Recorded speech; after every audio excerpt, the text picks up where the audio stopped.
যে মানুষ কাবা শরীফ ধ্বংস করবে সে কে?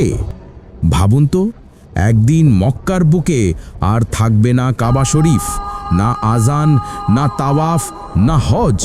পৃথিবীর মানুষ তখন তাকিয়ে থাকবে ইতিহাসের সবচেয়ে ভয়ঙ্কর ঘটনার দিকে, যখন এক সেনাবাহিনী আসবে আর আল্লাহর ঘর কাবা শরীফ ধ্বংস করে দেবে।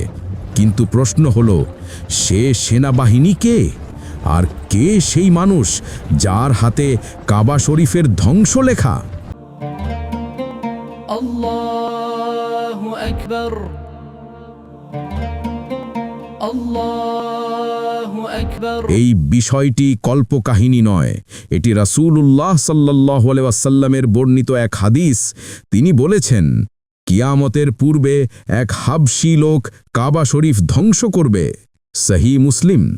এই মানুষটির নাম পর্যন্ত জানা যায়নি, কিন্তু নবী সাল্লাল্লাহু আলাইহি ওয়াসাল্লাম তাকে বর্ণনা করেছেন এমনভাবে, তার দুই পা হবে বাঁকা আর হাতে থাকবে কাবা ধ্বংসের হাতিয়ার। ইসলামী ইতিহাসবিদ ও আলেমরা বলেন, এই ঘটনা ঘটবে কিয়ামতের একেবারে আগে, যখন পৃথিবীতে আর কেউ আল্লাহ আল্লাহ বলা মানুষ থাকবে না।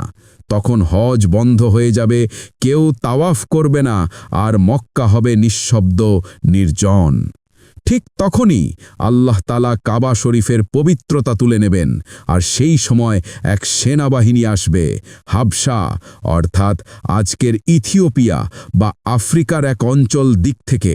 তাদের নেতা হবে এক অমানুষিক নিষ্ঠুর ব্যক্তি, যার লক্ষ্য হবে আল্লাহর ঘর ধ্বংস করা।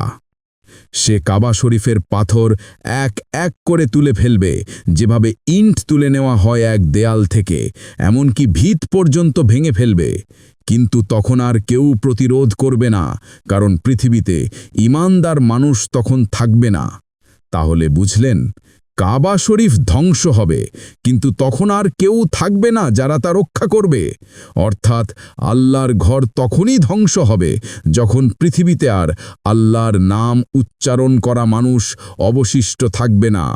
তাই প্রশ্নটা কাবা শরীফের ধ্বংস নয়, প্রশ্ন হলো, আমরা কি সেই যুগের আগেই আল্লাহর দিকে ফিরে যাচ্ছি? কারণ যতদিন এই পৃথিবীতে লা ইলাহা ইল্লাল্লাহ বলার হৃদয় থাকবে, ততদিন কাবা শরীফ থাকবে নিরাপদ। ফলো, লাইক, কমেন্ট করুন, যেন এমন আরও কন্টেন্ট আপনার কাছে পৌঁছে যায়। ইসলাম প্রচারে আপনার একটি শেয়ারই হতে পারে কারো হেদায়েতের দরজা।